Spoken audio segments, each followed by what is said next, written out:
গরমটা গিয়ে হালকা শীত শীত ভাব আসলো। হঠাৎ করে বস আমাকে ডেকে 4 দিনের ছুটি দিল। অবশ্য অবশ্য ছুটি না, তারপরেও আমাকে বিশেষভাবে 4 দিন ছুটি দিল।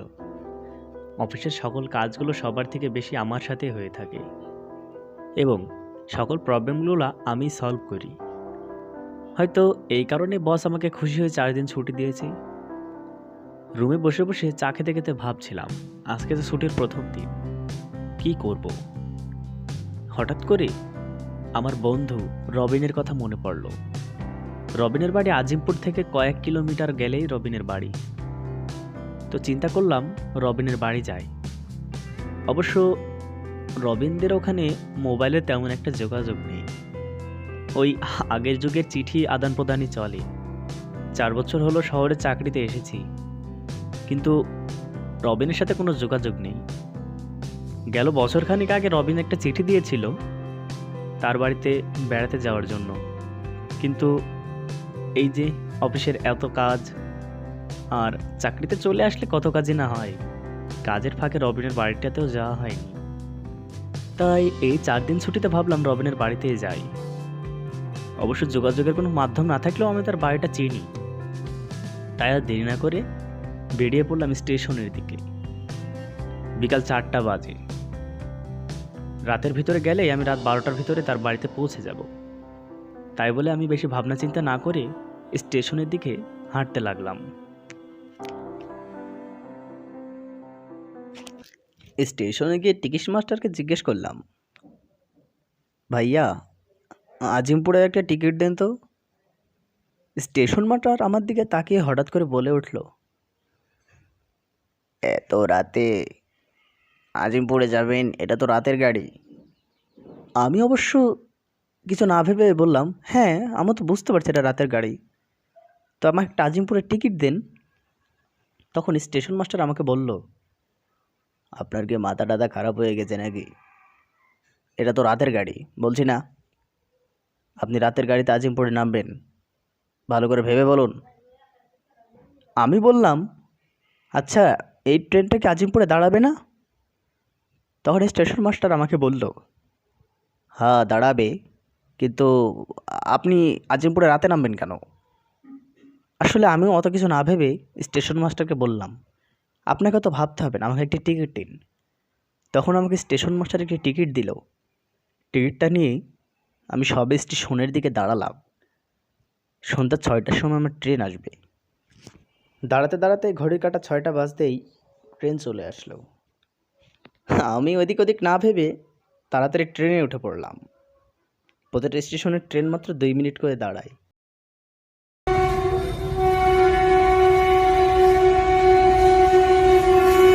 ট্রেনে উঠতেই লম্বা শব্দে ট্রেন ঝকঝক করে মাঠ ঘাট পেরিয়ে ছুটে চলতে লাগলো। বাতাসটা গায়ে হো হো করে আসতে লাগলো। তার জন্য অবশ্য দরজা জানলাগুলো বন্ধই ছিল। ঝকঝকি ট্রেনের শব্দে বেশ ভালোই লাগে। আমার এমনিতে ট্রেন যাত্রাটা বেশ ভালোই লাগে। তারপর ট্রেনের ভিতরে বসে থাকা আমার সামনে একজন ভদ্রলোক, দেখতে বেশ স্টাইলিশ মনে হচ্ছে, হয়তো খুব ভাবেই চলে। সে হঠাৎ করে আমাকে বলে উঠল, আমি আর আপনি তো একই কামরায় পড়েছি, তো দাদা আপনি কোথায় যাবেন? সে আমাকে প্রশ্ন করতেই আমি তাকে বললাম, অফিসে 4 দিন ছুটি পেয়েছি, তাই ভাবলাম একটু বন্ধুর বাড়িতে বেড়াতে যাব। তাও বেশ ভালো, তাও বেশ ভালো, তো কোথায় আপনার বন্ধুর বাড়ি? আমি তখন বললাম, কয়েকটা স্টেশন পের হলেই আজিমপুরে নামবো, আজিমপুরে আমার বন্ধুর বাড়ি। তখন আমার পাশে থাকা লোকটি বেশ ভয় কণ্ঠে আমাকে বলে উঠল, আরে কি বলেন দাদা, এটা তো রাতের ট্রেন। এই লোকটির মুখে এই রাতের কথাটি শুনে স্টেশন মাস্টারের মুখে একই কথা শুনলাম, যে এটা রাতের ট্রেন। আসলে ঠিক বুঝলাম না। আমিও তো ভালোই বুঝতে পারছি এটা রাতের ট্রেন, তাহলে সকলে একই কথা কেন বলছে? তারপর আমি লোকটাকে জিজ্ঞেস করলাম, কেন দাদা কি হয়েছে?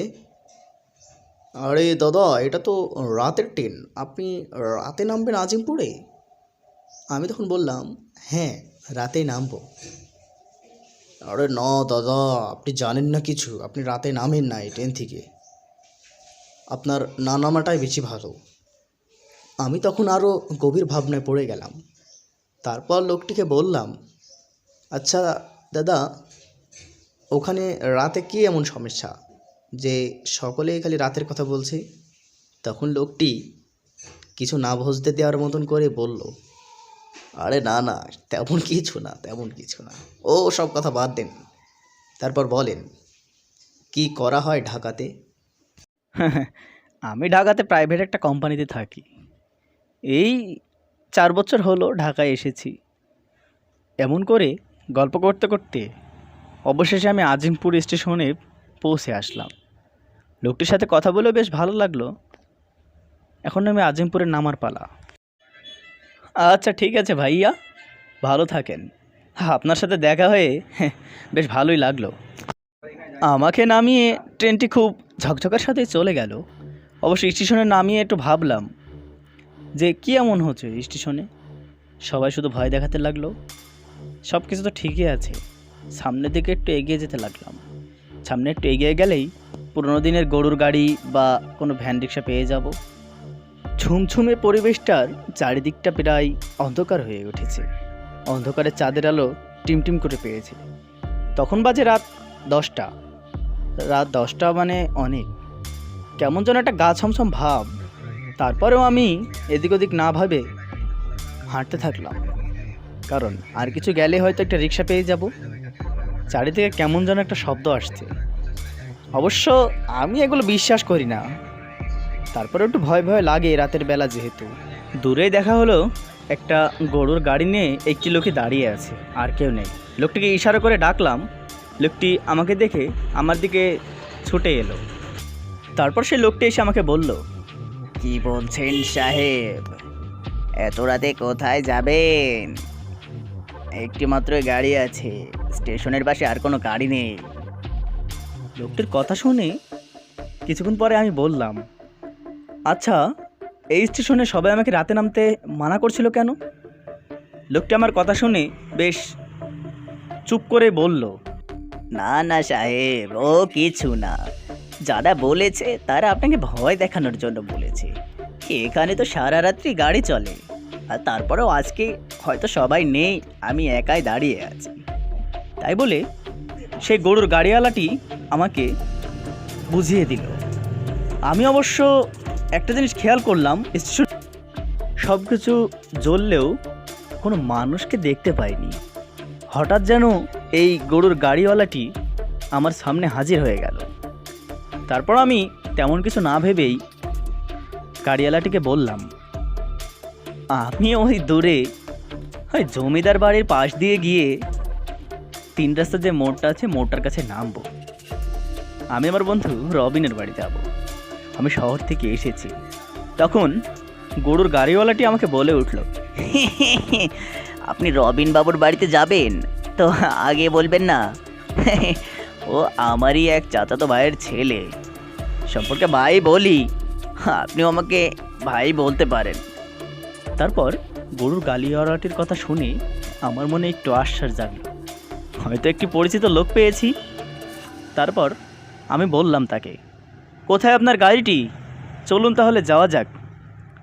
গরুর গাড়িওয়ালাটা আমাকে বলল, হ্যাঁ হ্যাঁ বাবু, আসেন আসেন, সামনের দিকে আমার গাড়িটি, আর একটু ওই যে ওই সাইডে আমার গাড়িটি রাখা আছে।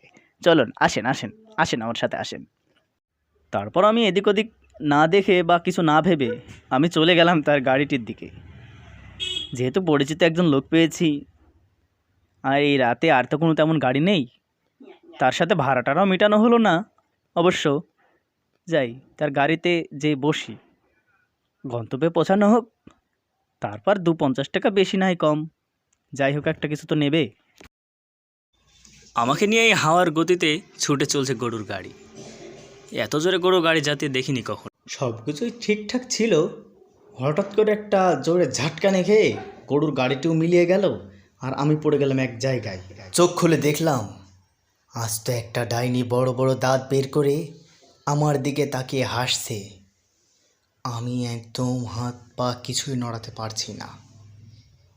আমি আবারও সেই রেল স্টেশনের মাঝখানে চলে এসেছি। কি করে হচ্ছে এসব?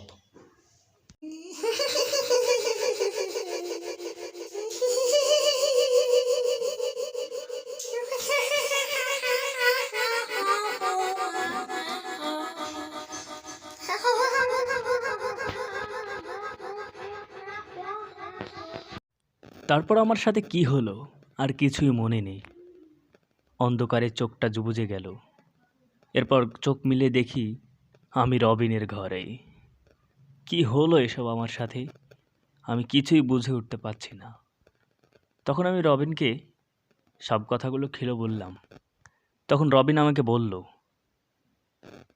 তুই জানিস না রে, এই জায়গাটাতে আজ থেকে 4 বছর আগে একটা বিশাল ট্রেন অ্যাক্সিডেন্ট হয়। আর সে ট্রেন অ্যাক্সিডেন্টে একজন মহিলার প্রাণ যায়। মহিলাটি অবশ্য ওই স্টেশনের পাশেই বাচ্চা ছেলেদের জিনিসপত্র আর এই টুকিটাকি কিছু ব্যবসা করত। গরিব মানুষ ছিল, এভাবে তার দিন বেশ ভালোই যাচ্ছিল। কিন্তু একজন স্টেশন মাস্টার তাকে হিংসা করে রেল আসবে এমন সময় ধাক্কা মেরে রেলের তলে ফেলে দেয়। তারপর তারপর সে সেখানে মৃত্যুবরণ করে। তার মৃত্যুতে স্টেশন মাস্টারের চাকরিটা চলে গিয়েছে। সে হয়তো জেলে আছে, কিন্তু এলাকাবাসী সবাই অনেক কষ্ট পেয়েছিল। তার জন্য সেই মেয়েটির আত্মা আজও স্টেশনে থাকে। তারপরে আর ওখানে কোনো ট্রেন দাঁড়ায় না। সব কিছু যেন এক স্বপ্নের মতো মনে হচ্ছে। আমি রবিনকে বললাম, তাহলে ওই যে 2 মিনিট ট্রেনটি দাঁড়ালো ওখানে স্টেশনে, তখন রবিন আমাকে বলল, ওটা একা একা দাঁড়ায় না, মাত্র 2 মিনিটের জন্য আজীবনই দেখে যাচ্ছি ট্রেনটি দাঁড়ায়। তবে ট্রেন থেকে কেউ নামেও না, ড্রাইভারও ট্রেনটিকে রাতে দাঁড় করায় না, ট্রেনটি একলা একলাই দাঁড়িয়ে যায়। তাই দিনের বেলায় ওখানে ওই ট্রেনে যাত্রা করে ওখানে নামা ভালো। কিন্তু সন্ধ্যার পর থেকে স্টেশনটিতে সব মানুষজন স্টেশন ছেড়ে চলে যায়। আর আমি তোকে ওই বাগানের ধারে পেলাম, অবশ্য তোর কোনো ক্ষতি করতে পারেনি। আমার কাছে এখন সব স্বপ্নের মতো মনে হচ্ছে। হয়তো হায়াত ছিল তাই আজকে বেঁচে গেলাম, কিন্তু এমন বিপদের সম্মুখীন আগে কখনো হইনি। আমার আজকের যাত্রাটা আর না ফেরারও হতে পারত। গল্পটি ভালো লাগলে আমাদের চ্যানেলটি সাবস্ক্রাইব করে আমাদের সাথে থাকুন। এমন সুন্দর সুন্দর আরও কার্টুন পেতে আমাদের চ্যানেলের সাথে থাকুন। ধন্যবাদ সবাইকে।